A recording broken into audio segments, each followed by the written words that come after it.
2024 లేదా 25లో డిగ్రీ లేదా బీటెక్ చదివారా? సాఫ్ట్‌వేర్ జాబ్ కోసం ఎదురు చూస్తున్నారా? అయితే కోడ్ జ్ఞాన్ 100 డేస్ కోర్సులో చేరండి. జాబ్ సాధించండి. మిత్రులందరికీ నమస్కారం. ప్రియమదం కార్యక్రమానికి స్వాగతం. ఫ్రెండ్స్, ఇంతకుముందు న్యాయపరమైనటువంటి సలహాల కోసము మనం భార్యాభర్తల మధ్య జరిగేటటువంటి గొడవలకి సంబంధించినటువంటిది, న్యాయపరంగా ఏ విధంగా న్యాయస్థానాన్ని సంప్రదించాలి, అలాగే కంప్లైంట్స్ ఏ విధంగా ఇవ్వాలి, అలాగే సంసారంలో గొడవలు వస్తే వాటిని ఏ విధంగా పరిష్కరించుకోవాలి, న్యాయపరంగా కానివ్వండి లేకపోతే మధ్యవర్తిత్వంగా కూడా ఎలా పరిష్కరించుకోవాలనేటటువంటి విషయాల మీద చర్చించుకుంటున్నాం. అందులో భాగంగా మనం క్రితం ఎపిసోడ్స్లో కూడా మాట్లాడుకున్నది 498A గురించి. భార్యకి ఉన్నటువంటి చట్టపరమైనటువంటి రక్షణ ఏంటి, న్యాయస్థానంలో ఆమెకున్నటువంటి హక్కులు ఏమిటి, ఆ తర్వాత ఆమెకున్నటువంటి రక్షణ ఏమిటి, ఆమె పొందేటటువంటి ఆ యొక్క హక్కులు ఏంటనేది వాటి మీద మనం మాట్లాడుకుందాం. ఇప్పుడు మనతో పాటు లాయర్ గారు నాగేశ్వరరావు గారు మనతో ఉన్నారు. మరికొన్ని సలహాలు తీసుకోవడానికి వారిని ఆహ్వానిద్దాం. సార్ నమస్తే. సార్, లాస్ట్ ఎపిసోడ్స్లో మనం 498A గురించి మీరు చెప్పారు. కంప్లైంట్ పోలీస్ స్టేషన్లో అత్తగారింటి నుంచి కనుక అమ్మాయికి ఎలాంటి ఇబ్బందులు ఎదుర్కొని ఉంటే పోలీస్ స్టేషన్లో ఎలా కంప్లైంట్ ఇవ్వాలి, తర్వాత కంప్లైంట్ ఇచ్చిన తర్వాత న్యాయస్థానంలో దాన్ని ఎలా ప్రొడ్యూస్ చేయాలి, న్యాయస్థానంలో ఎలాంటి వెసులుబాటు వాళ్ళకు ఉంటుందనే విషయాలు మీరు చర్చించాం. ఇప్పుడు నేను అడుగుతున్నాను సార్, చాలా కేసులు నా దగ్గరికి వస్తూ ఉంటాయి. ఏంటి అని అంటే, మేడం మేము కట్నం ఇచ్చాము, ఓకే, ఆ కట్నం అంతా మా వారు ఖర్చు పెట్టేసేసారు, మా అత్తింటి వాళ్ళందరూ తీసేసుకున్నారు. ఎందుకంటే కొన్నిటిల్లో సార్, కొన్ని కమ్యూనిటీస్లో ఏమవుతుందనంటే, కట్నం ఇచ్చిన తర్వాత ఆడపిల్ల పేరు మీద మాత్రమే ఉంటుంది. ఆ ఆడపిల్ల ఎప్పుడైతే అవతల వాళ్ళకి ఇవ్వాలి అంటే ఈమె సంతకాలు ఉండటం కానీ అలాంటి అవకాశాలు ఉంటాయి, సాక్ష్యాలు అనేవి ఉంటాయి. కొన్ని చోట్ల క్యాష్ తీసుకుంటారు సార్. అది డైరెక్ట్గా ఏమవుతుందంటే ఈ అత్తమామలకి, ఈ అత్తింటి వారికి సంబంధించిన వాళ్ళు టోటల్గా ఖర్చు పెట్టేసుకుంటారు. వాళ్ళు ఎవరికి లెక్కలు చెప్పరు, అంటే ఇచ్చేయటమేనా అన్నమాట. నేను చాలా ఆశ్చర్యపోయాను ఇవన్నీ చూసి. స్త్రీధనం అనేది ఎందుకు ఇస్తారు అనేది చాలా సందర్భాల్లో మనం చర్చించుకున్నాం. ఇలా జరిగినటువంటి సందర్భాల్లో ఆ పిల్ల కనుక ఒకవేళ భర్తతోటి కనుక పడకపోతే, లేదు భర్త తదనంతరం కానివ్వండి ఆ అమ్మాయికి కట్నం తీసుకువచ్చినా, కట్నం తీసుకువస్తే ఈ విధంగా ఏదైనా జరిగితే, ఏది ఆస్తి భర్త అమ్మేసుకోవడం కానీ, అత్తింటి వాళ్ళు అమ్మవేసుకోవడం కానీ, వాడుకోవడం కానీ జరిగిన తర్వాత ఆ భర్తకి ఏదైనా సిచ్యుయేషన్ జరిగి ఉంటే గనక ఈ అమ్మాయికి ఆస్తిలో, భర్త ఆస్తిలో, అత్తమామల ఆస్తిలో వాటా వస్తుందా? లేదు, అసలు ఈ అమ్మాయి కట్నం ఏమీ తీసుకురాలేదు, పెళ్లి చేసుకుని ఆ ఇంటికి ఇల్లాలిగా వచ్చింది, అక్కడ అమ్మాయికి భర్తతో విడిపోవాల్సి వచ్చింది, లేదా భర్త ఏదైనా ఎక్స్ట్రా మ్యారిటల్ అఫైర్స్ లేకపోతే ఇంకేదన్నా ఉన్నారో, ఆస్తులు జాగ్రత్త చేసుకోవాలనుకుంది, లేదా తన సంరక్షణ కోసం ఆర్థికపరమైనటువంటి బలం కావాలని కోరుకున్నది. అలాంటి పరిస్థితుల్లో భర్త నుండి కానీ అత్తమామల తరపు నుంచి కానీ ఈమెకి ఏమైనటువంటి ఆస్తి వచ్చేటటువంటి అవకాశం ఉంది. ఇప్పుడు జనరల్గా ఏమవుతుందంటే, మనం ఎప్పుడైనా కూడా చూస్తే, మన సమాజంలో ఉన్న పరిస్థితులను కనుక చూస్తే, మనం ఒక 30-40 సంవత్సరాల క్రితం ఎన్నికెళ్ళినప్పుడు ఇంత వ్యవస్థ అభివృద్ధి చెందలే. అంటే వర్కింగ్ విధానంలో కానీ అప్పుడంతా వ్యవసాయ ఆధారిత కుటుంబాలే, ఈ జాబులు ఎక్కువ లేకుండే. అప్పుడు ఏమైనా ఉన్నా గవర్నమెంట్ జాబులు ఇవే ఉంటుండే. అప్పుడు ఐటీ ఇండస్ట్రీ అని అవని ఇవని బ్యాంకింగ్ సెక్టర్ తక్కువ ఉంటుండే. సో ఆ కాలంలో అమ్మాయికి అత్తగారింట్లో మొగునితో కానీ లేకపోతే అత్తమామలతో కానీ ఏదైనా గొడవ జరిగినప్పుడు కానీ, విడిపోవాల్సిన పరిస్థితి వచ్చినప్పుడు కానీ, అప్పుడు ఆడపిల్లకి ఎంతో కొంత ఇచ్చి పంపించాలి కదా అనే ఉద్దేశంతో అప్పుడు వాళ్ళ ఆస్తులలో వాటా ఇస్తుండే. ఎందుకంటే ఆమె మళ్ళీ బతకాలి కదా అని చెప్పేసి అప్పుడు ఉన్న పరిస్థితులను బట్టి వాటా ఇస్తుండే.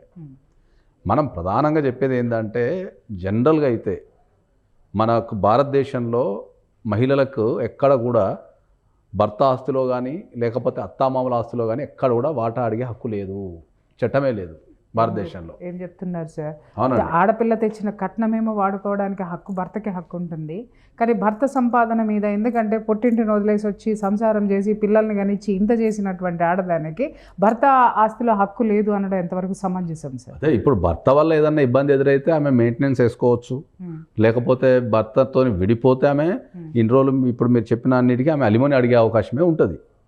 అంటే మెయింటెనెన్స్ అండ్ అలిమోనీ ఉంటుంది. అలిమోనీకి క్లియర్గా చెప్పండి. అలిమోనీ అంటే ఏంటంటే, ఏదన్నా పరిస్థితుల వల్ల విడిపోవాల్సి వచ్చినప్పుడు, ఓకే, భర్త నుంచి విడిపోవాల్సి వచ్చినప్పుడు నాకు ఇంత అలిమోనీ ఇవ్వండి, అంటే నాకు పరిహారం ఇవ్వండి, ఎందుకంటే ఇన్ని రోజులు నేను ఇక్కడ చేసిన కాబట్టి నాకు ఆ పరిహారం ఇవ్వండి అని అలిమోనీ అడిగే అవకాశం ఉంటుంది.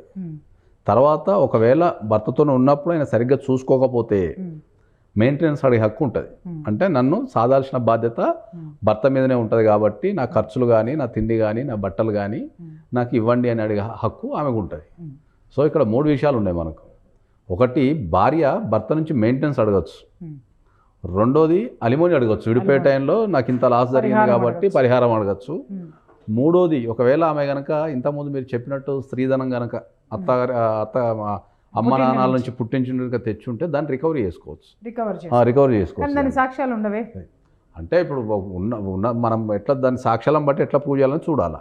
ఇప్పుడు కొన్ని సందర్భాలలో ఏమవుతుందంటే జనరల్గా పసుపు కుంకుమ కింద ఇవ్వడం అనేది మన దగ్గర పెళ్ళైన ఆడపిల్లకి ఊర్లలో కానీ ఎక్కడ కానీ పసుపు కుంకుమ కింద కొన్ని ఆస్తులు రాస్తుంటారు. ఆస్తులు అదే నేను ఇందాక క్వశ్చన్లో కూడా నేను అదే అడిగాను సార్. ఆస్తులు రాసి ఇచ్చినప్పుడు సాక్ష్యం ఉంటుంది.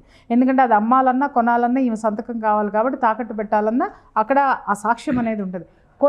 కొన్ని కుటుంబాలలో, కొన్ని కమ్యూనిటీస్లో ఎక్స్పెషల్లీ ఆస్తులు వాళ్ళకి రాసి ఇచ్చేస్తారు డైరెక్ట్గా. రెండోది లేదు అని అంటే ఇప్పుడు కట్నం అన్నారు అనుకోండి, లిక్విడ్ క్యాష్ ఇచ్చేయాలండి వాళ్ళకి.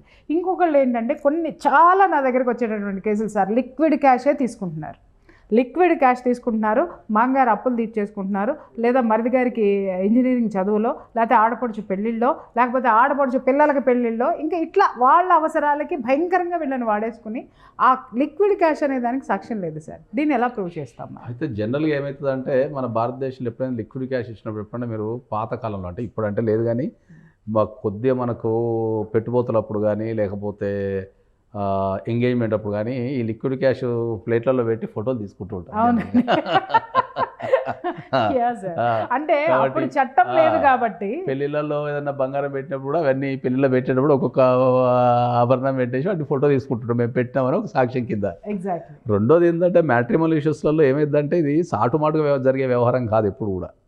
ఓకే, మ్యాట్రిమోనల్ ఇష్యూస్ అనేటివి ఒక 10 మంది కూర్చొని చేసేటివి. ఓ కట్నం మాట్లాడాలన్నా, ఇవ్వాలన్నా, ఎప్పుడు ఇవ్వాలా, ఎంత ఇవ్వాలా, ఎట్లు ఇవ్వాలనేది ఓ నలుగురితో కూర్చొని చర్చించాల్సిన విషయాలే ఉంటాయి ఇవన్నీ. సో అక్కడ మనకి ఎవరైతే వీళ్ళు ఇచ్చి పుచ్చుకుంటే వాళ్ళు కాకుండా మధ్యవర్తులు అనేది కంపల్సరీ ఉంటారు అక్కడ, ఉండకుండా ఉండరు.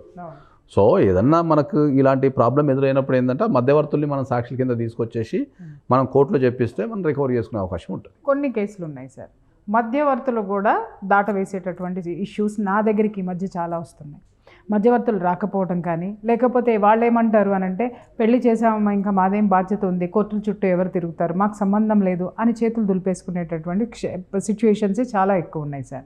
మధ్యవర్తులు రారు, లేదా మధ్యవర్తులు వచ్చినా ఈ భర్త తరపు వాళ్ళు ఇన్ఫ్లుయెన్స్ ఎక్కువ ఉందనుకుందాం, యువతల వాళ్ళు బలహీనులైతే దాన్ని ఎలా ప్రూవ్ చేసుకోవాలి? ఎప్పుడైనా ఇంతకుముందు మనం మాట్లాడుకున్నట్టు ఒకవేళ మధ్యవర్తులు కనుక రాలేదనుకుందాం మనం కోర్టుకి, ఎందుకంటే పెళ్ళి అనేది ఒక నలుగురి మధ్యలో పెద్దల సమక్షంలో ఒక సమాజంలో జరుగుతుంది కాబట్టి జనరల్గా మధ్యవర్తులు అనేది రావాలా. ఎందుకంటే కోర్టు కనుక సమన్స్ ఇస్తే ఎవరైనా రావాలా, వాళ్ళు సాక్ష్యం చెప్పాలా. జనరల్గా కోర్టు మూట ఏంటంటే మనం భగవద్గీత ప్రమాణం చేసి చెప్తాం కాబట్టి వాళ్ళు మ్యాక్సిమం అబద్ధం చెప్పకపోవచ్చు. ఇప్పుడు లిటిగేషన్ అనేది పెరిగింది కాబట్టి మీరు అన్నట్టు కోర్టుకి ఎందుకు రావాలి అనుకున్నప్పుడు ఏంటంటే మనకు సెకండరీ ఎవిడెన్సెస్ అని ఉంటాయి. సెకండరీ ఎవిడెన్సెస్ అంటే ఏంటంటే ఇప్పుడు మీరు ఇంతకుముందు అన్నట్టు ఇప్పుడు ఆమె కట్నం తీసుకొచ్చింది, సబ్సిక్వెంట్లీ ఏమవుతుంది, వాళ్ళు ఇల్లు కొనరు అనుకుందాం. సో ఎక్కడ నుంచి వచ్చిందనేది ప్రూవ్ చేసుకోవాల్సి వస్తుంది. లేదు సార్ చదువుకి ఫీజులు కట్టేశారు, అది కూడా అంతే కదా. ఇప్పుడు ఫీజు జరిగిందనే దాని మీదనే ఆధారపడి ఉంటుంది. దేనికి ఉపయోగించారు, పెళ్లి జరిగిన తర్వాత ఇమ్మీడియట్లీ సబ్సిక్వెంట్లీ జరిగిన ఇన్సిడెంట్స్ అని దాని కిందకి వస్తాయి కాబట్టి అట్లా అంటే ఒక్కొక్క ఎవిడెన్స్ కి మనం అక్కడ ఉన్న ఎవిడెన్స్ బట్టి అక్కడ ఉన్న విధానాన్ని బట్టి మనం ఎట్లా ప్రూవ్ చేయాలి కోర్టులో. మధ్యవర్తులు ఉన్నారా లేరా, లేకపోతే ఏమైనా ఎలక్ట్రానిక్ ఎవిడెన్స్ ఉందా, లేకపోతే సబ్స్టాన్షియల్ ఎవిడెన్స్ ఏమైనా ఉందా, సెకండరీ ఎవిడెన్స్ ఏముందో చూసుకొని అది కేసు టు కేసు అనేది మనం కోర్టులో వాదించడం జరుగుతుంది. ఓకే, సో ఈ సలహాల మీద ఈ ఇష్యూస్ మీద మీ దగ్గరికి క్లయింట్స్ రావాలి అనుకుంటే కనుక మీరు ఇచ్చేటటువంటి సలహా ఏంటి చెప్పండి? మనం ఎవరు వచ్చినా కూడా మనం ఏం చెప్తామంటే ఎవరైనా జనరల్గా కలిసి ఉండమనే చెప్తాం, ఎవరు గొడవలు పెట్టుకోకుండా కలిసి ఉండమనే చెప్తాం. ఒకవేళ ఎవరికన్నా ఏదైనా అమ్మాయికి కనుక అన్యాయం జరిగి లేదు వాళ్ళు అత్తమామలు ఇబ్బంది పెడుతున్నారు, లేకపోతే హస్బెండ్ ఇబ్బంది పెడుతున్నాడు, లేకపోతే కట్నాలు తీసుకొని ఇంకా ఇబ్బంది పెడుతున్నారు, ఇంకా రకరకాల ఇష్యూస్ ఏమైనా ఉంటే కనుక మన దగ్గరికి వస్తే మనం తప్పకుండా వాళ్ళకి మ్యాక్సిమం అయితే మనం కౌన్సిలింగ్ ద్వారానే మనం సమస్యకు పరిష్కారం చేస్తాం. ఒకవేళ కౌన్సిలింగ్ ద్వారా కానీ లేకపోతే మీడియేషన్ కూడా కాలేదు అనుకుంటే మనం తప్పకుండా కోర్టును అప్రోచ్ అయ్యి వాళ్ళకు చేయాల్సిన న్యాయం అంతా చేసేస్తాం.